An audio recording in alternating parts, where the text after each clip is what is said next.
ಚೆನ್ನಾಗಿ ಮಾತಾಡೋರು ರಾಜಕೀಯದಲ್ಲಿ ಬೆಳೀತಾರೆ, ಗೆಲ್ತಾರೆ ಅನ್ನೋದು ಹಲವು ಬಾರಿ ಪ್ರೂವ್ ಆಗಿದೆ.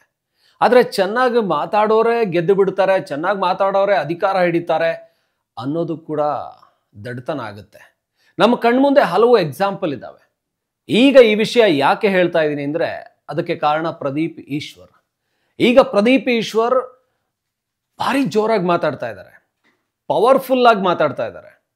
ಅವರ ಮಾತುಗಳಲ್ಲಿ ಇರೋ ಶಬ್ದಗಳು ನೋಡಿದರೆ ಗೊತ್ತಾಗುತ್ತೆ ಇವರು ಇವತ್ತಿನ ರಾಜಕೀಯಕ್ಕೆ ತುಂಬ ಚೆನ್ನಾಗಿ ಸೂಟ್ ಆಗ್ತಾರೆ ಅಂತ. ಆದರೆ ಮಾತುಗಳೇ ರಾಜಕಾರಣಿಯನ್ನ ಎಲ್ಲ ಸಾರಿ ಗೆಲ್ಲಿಸ್ತವೆ ಅಂತಿಲ್ಲ. ನಾನು ನಿಮಗೆ ಕೆಲವೊಂದು ಒಳ್ಳೆ ಎಕ್ಸಾಂಪಲ್ಸನ್ನು ಕೊಡ್ತೀನಿ. ಯಾವಾಗ ಚುನಾವಣಾ ರಾಜಕೀಯದಲ್ಲಿ ಮಾತುಗಳು ಸೋಲಿಸಿದಂತಹ ಘಟನೆಗಳನ್ನು ನಿಮ್ಮ ಮುಂದೆ ಇಡ್ತೀನಿ. ಪ್ರದೀಪ್ ಈಶ್ವರ್ ಇತ್ತೀಚೆಗೆ ಬಹಳ ಸುದ್ದಿ ಆಗ್ತಾ ಇದ್ದಾರೆ. ಅದಕ್ಕೆ ಕಾರಣ ಅವರು ಬಿಜೆಪಿಯ ದೊಡ್ಡ ದೊಡ್ಡ ನಾಯಕರನ್ನ ಎದುರು ಹಾಕೊಂಡು ಮಾತಾಡ್ತಾ ಇದ್ದಾರೆ. ಕಾಂಗ್ರೆಸ್ ಇದಕ್ಕೆ ಪೂರಕವಾಗಿ ಹೈಕಮಾಂಡ್ ಹೇಳಿಕೆ ಕೊಟ್ಟಿದೆ. ಕಾಂಗ್ರೆಸ್ನ ನಾಯಕರುಗಳಿಗೆ ಬಿಜೆಪಿಯನ್ನ ಯಾರೋ ಕೆಲವರು 2-3 ಜನ ಸಚಿವರಷ್ಟೇ ಕೌಂಟರ್ ಮಾಡ್ತಾ ಇದ್ದಾರೆ, ಎಲ್ಲ ಶಾಸಕರು ಕೂಡ ಬಿಜೆಪಿನ ಕೌಂಟರ್ ಮಾಡಿ ಅಂತ ಹೇಳಿದೆ. ಇದಕ್ಕೋಸ್ಕರ ಪ್ರದೀಪ್ ಈಶ್ವರ್ ಆಕ್ಟಿವ್ ಆದ್ರೆ ಗೊತ್ತಿಲ್ಲ. ಆದರೆ ಪ್ರದೀಪ್ ಈಶ್ವರ್ ಅವರಿಗೆ ತಮ್ಮದೇ ಕ್ಷೇತ್ರದ ಡಾಕ್ಟರ್ ಕೆ ಸುಧಾಕರ್ ನೆನಪಿರಬೇಕು. ಇಡೀ ತೆಲುಗು ಚಿತ್ರರಂಗ, ಕನ್ನಡ ಚಿತ್ರರಂಗದ ಎಲ್ಲ ಸೂಪರ್ ಸ್ಟಾರ್ಗಳನ್ನ ಚಿಕ್ಕಬಳ್ಳಾಪುರ ಉತ್ಸವ ಅಂತ ಹೇಳಿ 2023ರಲ್ಲಿ ಒಂಥರ ನಕ್ಷತ್ರಗಳನ್ನ ಧರೆಗಿಳಿಸಿದ ಹಾಗೆ ಕರ್ಕೊಂಡು ಬಂದಿದ್ರು. ಅದು ಎಂತ ಯಾವ ಸ್ಟಾರ್ಗಳು ಕೂಡ ಇಲ್ಲ ಅನ್ನೋದಿಲ್ಲ, ದಿನಕ್ಕೆ 2 ಸೂಪರ್ ಸ್ಟಾರ್ಗಳನ್ನ ಚಿಕ್ಕಬಳ್ಳಾಪುರಕ್ಕೆ ಇಳಿಸಿದ್ರು. ಆದರೆ ಅಂಥ ಸುಧಾಕರೇ ಗೆಲ್ಲೋಕ್ಕಾಗಲಿಲ್ಲ, ಅವ್ರನ್ನ ಸೋಲಿಸಿದ್ದೆ ನೀವು. ನಿಮಗೆ ಒಳ್ಳೆ ಮಾತುಗಾರಿಕೆ ಇದೆ, ಆದರೆ ಆ ಮಾತುಗಾರಿಕೆ ಮತ ಆಗಿ ಕನ್ವರ್ಟ್ ಆಗುತ್ತಾ ವಿಚಾರ ಮಾಡಿ. ಮಾತಾಡಿದವರೆಲ್ಲರೂ ಗೆದ್ದಿಲ್ಲ. ನಿಮಗಿಂತ ಅದ್ಭುತ ಮಾತುಗಾರರು ರಾಜಕಾರಣದಲ್ಲಿದ್ದಾರೆ. ಸಿ.ಟಿ. ರವಿ ಚಿಕ್ಕಮಗಳೂರು ವಿಧಾನಸಭಾ ಕ್ಷೇತ್ರ 2023ರಲ್ಲಿ ಸೋಲೋ ಸಾಧ್ಯತೆನೇ ಇರಲಿಲ್ಲ. ತುಂಬ ಚೆನ್ನಾಗಿ ಮಾತಾಡ್ತಾ ಇದ್ರು. ಅವರಿಗೆ ಇತಿಹಾಸದ ಅನುಭವ ಚೆನ್ನಾಗಿದೆ. ಅವರು ವಿಧಾನಸಭೆಯಲ್ಲಿ ಸಿದ್ದರಾಮಯ್ಯನವ್ರನ್ನೂ ಕೂಡ ಸೈಲೆಂಟ್ ಮಾಡುವಷ್ಟರ ಮಟ್ಟಿಗೆ ಮಾತಿನಲ್ಲಿ ಅವರಿಗೆ ಆ ಜ್ಞಾನ ಇದೆ, ಗತ್ತಿದೆ. ಆದರೆ ಚಿಕ್ಕಮಗಳೂರು ಜನ ಅವ್ರನ್ನ ಸೋಲಿಸ್ಬಿಟ್ರು. ಒಳ್ಳೆ ಮಾತುಗಾರ ಆದ ಕೂಡಲೇ ಗೆಲ್ಲೋದಿಕ್ಕೆ ಸಾಧ್ಯ ಇಲ್ಲ. ಕೆಲವೊಮ್ಮೆ ನಿಮ್ಮ ಮಾತುಗಳೇ ನಿಮ್ಮನ್ನ ಮಣ್ಣಿಗೆ ಕೆಡವು ಬಿಡ್ತವೆ. ನೀವು ಚಿಕ್ಕಬಳ್ಳಾಪುರದಲ್ಲಿ 3:30 ಬೆಳಿಗ್ಗೆ ಎದ್ದೋಗ್ತಿರಂತೆ, ಅಲ್ಲಿನ ಜನರ ಜೊತೆ ಮಾತಾಡ್ತೀರಾ, ಅವ್ರ ಕಷ್ಟಗಳನ್ನು ಕೇಳ್ತೀರಾ. ಸೂಪರ್, ನಿಮ್ಮ ಬಗ್ಗೆ ಮೆಚ್ಚುಗೆ ಇದೆ. ನೀವು 3:30ಗೆ ಎದ್ದೋಗಿ ಕೆಲಸ ಮಾಡ್ತೀರಾ ಅಂತ ಹೇಳಿದ್ರೆ ಆ ಕೆಲಸ ಮತವಾಗಿ ಕನ್ವರ್ಟ್ ಆಗಬೇಕು, ನಿಮ್ಮನ್ನ ಮತ್ತೆ ಜನ ಗೆಲ್ಲಿಸ್ಬೇಕು. ಪಾಪ ಜನ 6 ಗಂಟೆ 7 ಗಂಟೆಗೆ ಡ್ಯೂಟಿಗೆ ಎದ್ದೋಗೋದ್ರೊಳಗೆ ಅವ್ರ ಮನೆ ಮುಂದೆ ಹೋಗಿ ಅವ್ರ ಬಾಗಿಲು ತಟ್ಟಿ ಅವ್ರ ಕಾಲಿಂಗ್ ಬೆಲ್ ಒತ್ತಿ ಅವ್ರ ಕಷ್ಟಗಳನ್ನ ಕೇಳ್ತೀರಾ ಅಂದ್ರೆ ನಿಮ್ಮಂಥ ಶಾಸಕರು ಬೇಕು.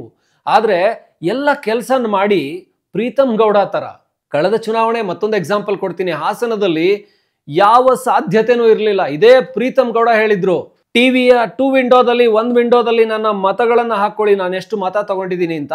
ಇನ್ನೊಂದು ವಿಂಡೋದಲ್ಲಿ ನಾನು ಇವತ್ತು ಹೇಳ್ತಿರೋ ಮಾತನ್ನ ಹಾಕೊಳ್ಳಿ, ಯಾರೇ ಅಭ್ಯರ್ಥಿಯಾಗಿ ಬಂದು ನಿಂತರೂ ಕೂಡ ನಾನು ಹಾಸನದಲ್ಲಿ ಸೋಲೋದಿಲ್ಲ ಅಂತ ಸವಾಲು ಹಾಕಿದ್ದ ಪ್ರೀತಮ್ ಗೌಡ. ಅದು ಎಷ್ಟು ಹೇಳಿದ್ರು ಅಂದ್ರೆ ನನ್ನ ಎದುರಾಳಿಗಿಂತ ಡಬಲ್ ಮತ ತಗೋತೀನಿ ಅಂತ ಹೇಳಿದ್ರು. ನನ್ನ ಎದುರಾಳಿ 1 ಲಕ್ಷ ತಗೊಂಡ್ರೆ ನಾನು 2 ಲಕ್ಷ ಓಟ್ ತಗೋತೀನಿ ಅಂತ ಹೇಳಿದ್ರು. ಅಂತ ಪ್ರೀತಮ್ ಗೌಡ ಮೊದಲ ಬಾರಿಗೆ ಅಭ್ಯರ್ಥಿ ಆದಂತ ಸ್ವರೂಪ್ ಪ್ರಕಾಶ್ ವಿರುದ್ಧ ಸೋತ್ ಹೋದ್ರು. ಪ್ರೀತಮ್ ಗೌಡ ಕೆಲಸ ಮಾಡಿರ್ಲಿಲ್ಲ ಅಂತಲ್ಲ, ಪ್ರೀತಮ್ ಗೌಡಗೆ ಮಾತಾಡಕ್ ಬರಲ್ಲ ಅಂತಲ್ಲ. ಪ್ರೀತಮ್ ಗೌಡ ಕೂಡ ಒಳ್ಳೆ ಮಾತುಗಾರ. ಪ್ರೀತಮ್ ಗೌಡ ಹಾಸನದಲ್ಲಿ ಕೆಲಸ ಮಾಡಿದ್ರು, ಆದ್ರೆ ಸೋತ್ ಹೋದ್ರು. ಮಂಡ್ಯದಲ್ಲಿ 7ಕ್ಕೆ 7 ಕ್ಷೇತ್ರದಲ್ಲಿ JDS ಇತ್ತು. 7ಕ್ಕೆ 7 ಕ್ಷೇತ್ರದಲ್ಲಿ JDS ಇತ್ತು. ಸಾರಾ ಮಹೇಶ್ KR ನಗರದಲ್ಲಿದ್ರು. ಮೈಸೂರಿನ 1 ಕ್ಷೇತ್ರ ಮಂಡ್ಯ ಲೋಕಸಭಾ ಕ್ಷೇತ್ರಕ್ಕೆ ಬರುತ್ತೆ. ಆ ಸಾರಾ ಮಹೇಶ್ ಇಂದ ಹಿಡ್ಕೊಂಡು ಎಲ್ಲ ಶಾಸಕರು ಕೂಡ JDSನವರಿದ್ರು. ಆದರೆ ಒಬ್ಬ ನಿಖಿಲ್ ಕುಮಾರಸ್ವಾಮಿ ಅವ್ರನ್ನ ಗೆಲ್ಸ್ಕೊಳಕ್ಕಾಗಲಿಲ್ಲ. ಯಾಕಂದ್ರೆ ರೇವಣ್ಣ ಆಡಿದಂಥ ಮಾತುಗಳು, ಸ್ವತಃ ನಿಖಿಲ್ ಆಡಿದಂಥ ಮಾತುಗಳು. 2019ರ ಲೋಕಸಭಾ ಚುನಾವಣೆ ನಿಮಗೆ ನೆನಪಿದ್ರೆ ಅಂಬರೀಷ್ ತೀರ್ಕೊಂಡು ಕೆಲವು ತಿಂಗಳುಗಳಾಗಿತ್ತು.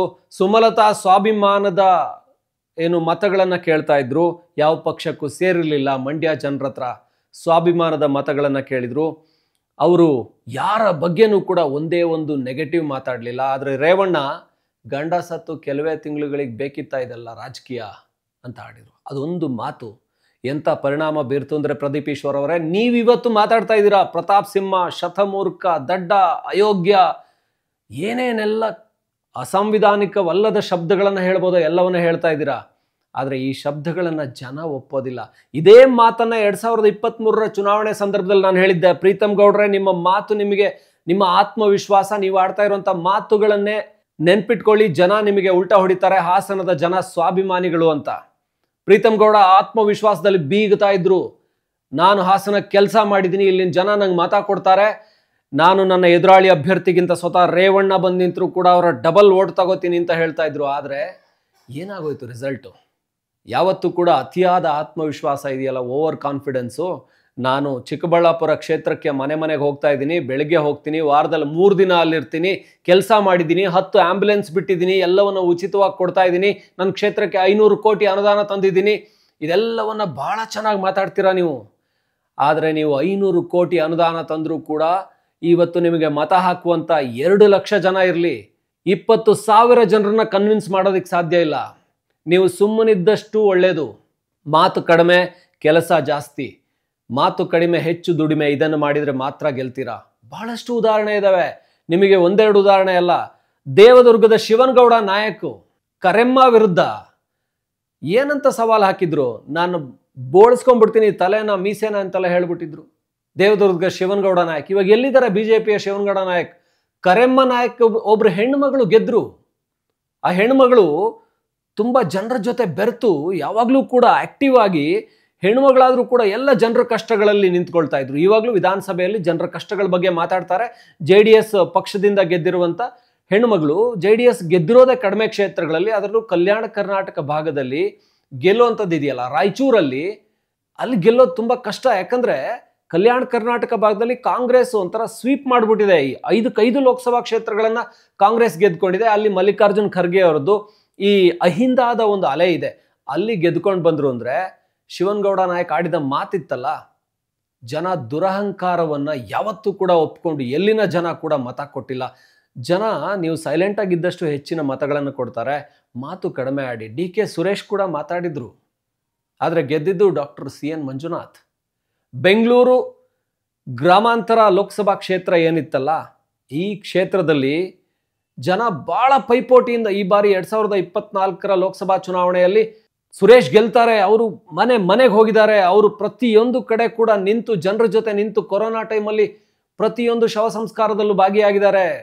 ಸೊ DK ಸುರೇಶ್ ಒಳ್ಳೆ ಕೆಲಸಗಾರ, ಎಲ್ಲವೂ ಇತ್ತು. ಆದರೆ ಮಾತಾಡುವಾಗಿತ್ತಲ್ಲ, ನಾವು ನಿಮಗೆ ಗ್ಯಾರಂಟಿಗಳನ್ನು ಕೊಟ್ಟಿದ್ದೀವಿ, ನೀವು ನಮಗೆ ವಾಪಸ್ ಕೊಡಬೇಕು. DK ಶಿವಕುಮಾರ್, DK ಸುರೇಶ್ ಒಂಥರ ಆರ್ಡರ್ ಮಾಡ್ತಾ ಇದ್ರು. ನಾವು ನಿಮಗೆ 2,2 ಸಾವಿರ ನಿಮ್ಮ ಅಕೌಂಟಿಗೆ ಕೊಡ್ತಾ ಇದ್ದೀವಿ, ಹಾಕ್ತಾ ಇದ್ದೀವಿ, ನೀವು ಮತದ ರೂಪದಲ್ಲಿ ಅದನ್ನು ವಾಪಸ್ ಹಾಕಬೇಕು.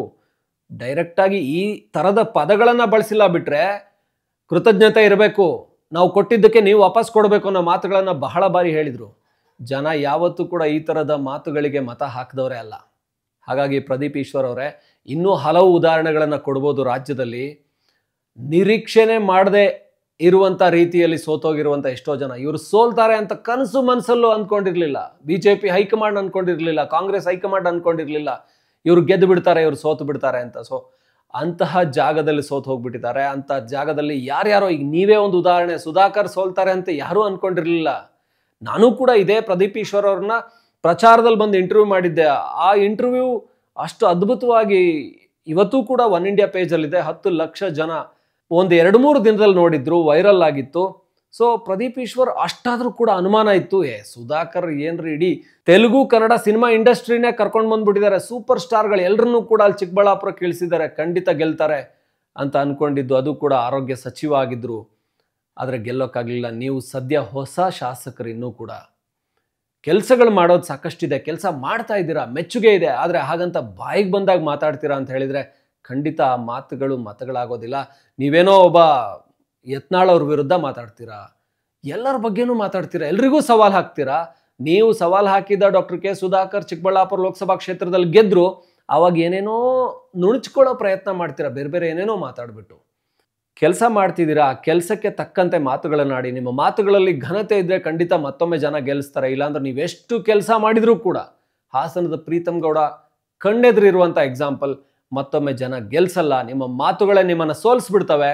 ಹಾಗಾಗಿ ಮಾತುಗಳಲ್ಲಿ ನೀವು ಒಬ್ಬ ಮೋಟಿವೇಶ್ನಲ್ ಸ್ಪೀಕರ್ ಆಗಿ ಗೆದ್ದಿರ್ಬೋದು, ಆದರೆ ಚುನಾವಣೆಯಲ್ಲಿ ಮಾತುಗಾರ ಆದ ಕೂಡಲೇ ಗೆಲ್ತೀನಿ ಅಂತ ಅನ್ಕೋಬೇಡಿ. ಬಹುಶಃ ಇದು ನಮಗನ್ಸಿದ್ದು, ನಾನು ಗಮನಿಸಿದ್ದು.